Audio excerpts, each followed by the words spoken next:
Worldwide Paper Company. Robert William Prescott was an American aviator and entrepreneur. An ace with the Flying Tigers in the early part of World War II.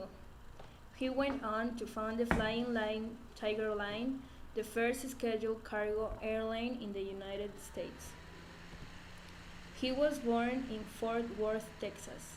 In 1934, he moved to California and worked his way through Compton Junior College as a truck driver. He was also working and attending Loyola Law School in Los Angeles when some friends dragged him along on a visit to the Naval Flying School at Long Beach. In 1939, he quit studying law and enlisted in the United States Navy to become a pilot. He completed training and qualified as an aviator and was commissioned as an ensign in 1940. He resigned his commission in September 1941 to join the American Volunteer Group, AVG, to fight the Japanese in China. Before the AVG disbanded in the summer of 1942, he was credited with either 5.5 or 6 victories. In 1945, he met a group of businessmen headed by Los Angeles oil magnate Samuel B. Mosher, who were interested in starting a cargo airline to serve the west coast of the United States and Mexico. He convinced them that it would make better business sense to cover all the continental United States instead. They agreed to match whatever funds Prescott could raise. He raised $89,000. Skyway Freight Corporation was established on June 25, 1845, with Mosher as president and Prescott as managing director. The new company's motto was, "We'll fly anything, anywhere, anytime." Prescott purchased 13 Bot RV Conestoga Navy surplus cargo planes. Their first shipment took place in July. They lost 21,000 the first month and operation and 12,000 the second, but were making a profit by the third. However, the charter freight airline began to have financial trouble, so Prescott applied to the Civil Aeronautics Board for a certificate allowing scheduled services. In the meantime, salvation came in the form of a 6-month contract with the U.S. Army's Air Transport Command for pilots and maintenance services, later extended to November 1947. Flying Tiger Line Inc.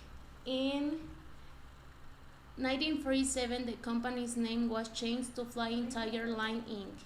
In 1949, government approval was finally obtained for the nation's first commercial or cargo route.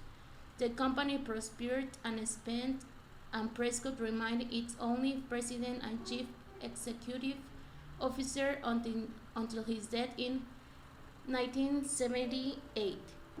The symptoms.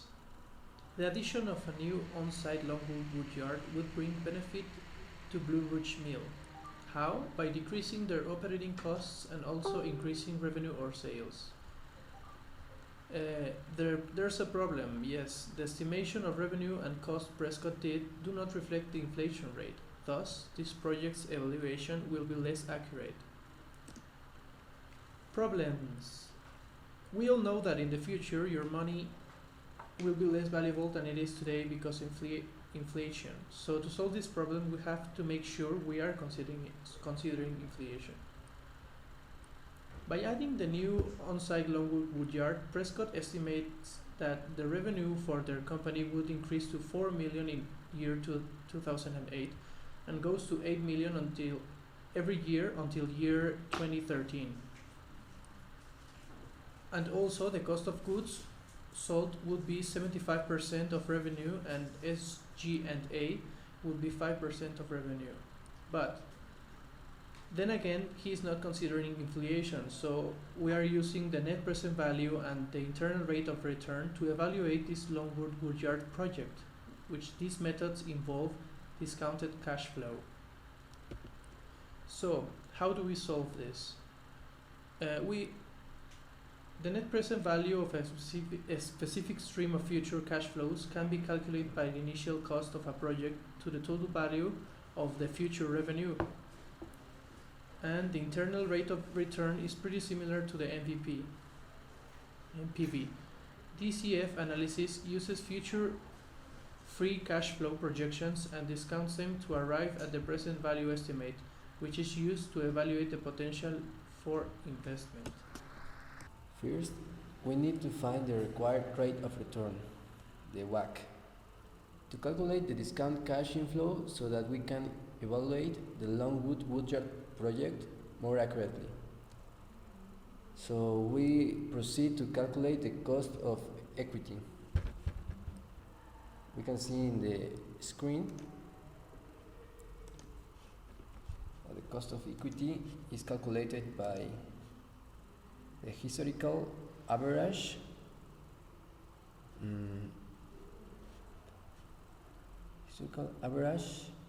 the 10-year government bond, and multiply that by the beta. And now we proceed to calculate the debt and the cost of debt, and is calculated by the bank loan payable plus the long-term debt, and that gives us $3,000 million. And now the cost, and the cost is calculated by the common equity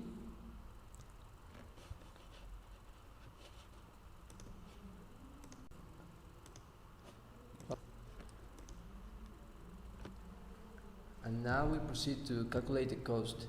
The cost is calculated by dividing the bank loan payable, or the LIBOR, plus 1% between the debt, and multiply that by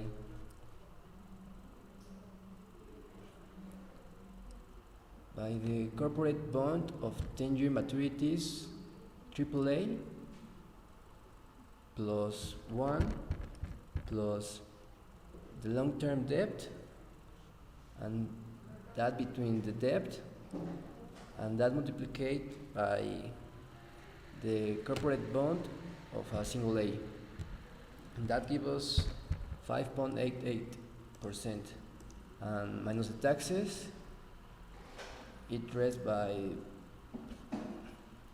1 minus 0.4, that is the taxes, and that gives us 3.53%.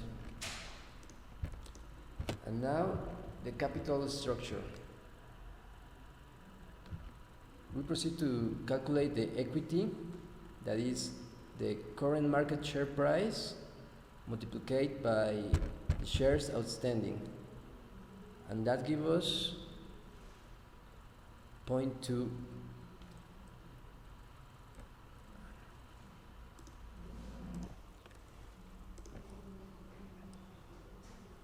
And that gives us 12,000 million.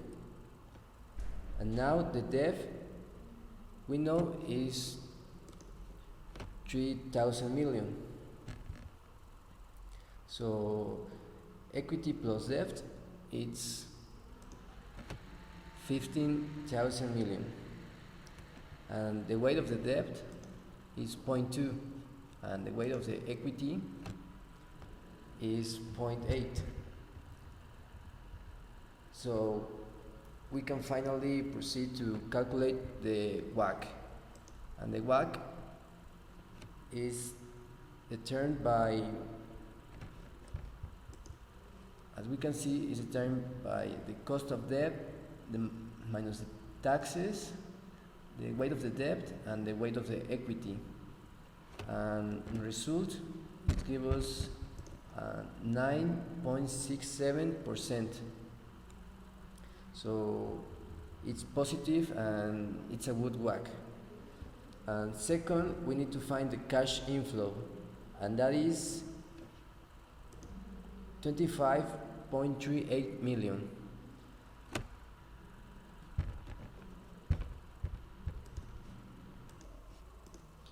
We calculate the cash inflow with the cost of goods sold, that is 75% sales, and the SG and A, that is the 5% of sales,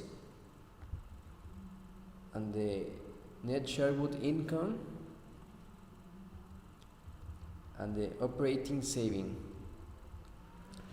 Finally, the depreciation,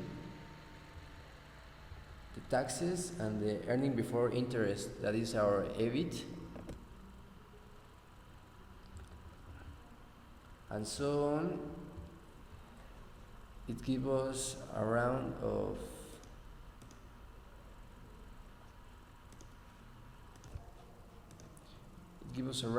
about 25.38 millions of dollars. Third, we need to find the discounted cash inflow of this project, and that is $18.31237 million. And the project evaluation methods, the NPV, that is equally by the discount cash inflow minus cash outflow. So we have $0.31236 million.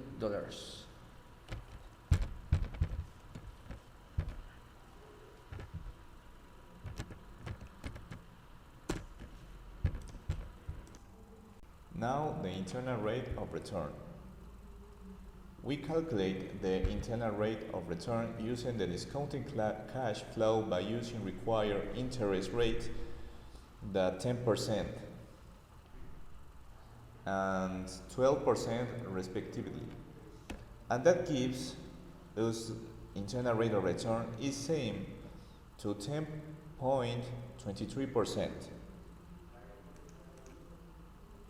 So the internal rate of return is 10.23%, and that is greater than the WACC.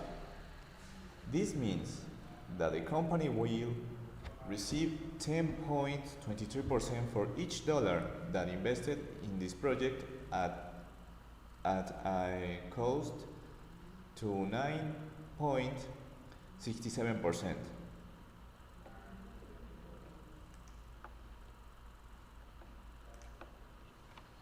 So, case solution. Primary benefits of new woodyard. First point to the solution is eliminates the need to purchase short wood from an outside supplier. Creates the opportunity to sell short wood on the open market as a new market. Reduce operating costs and increase revenue. We can see that the net present value represents a positive value.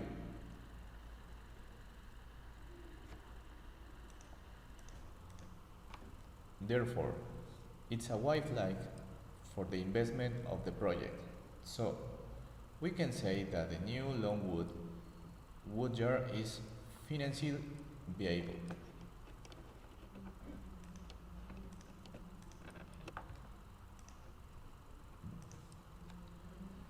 And the recommendation, the expected benefits are enough to justify the 18 million capital outlay plus the incremental investment in working capital over the 6-year life of the investment. Invest in new Longwood woodyard, we say.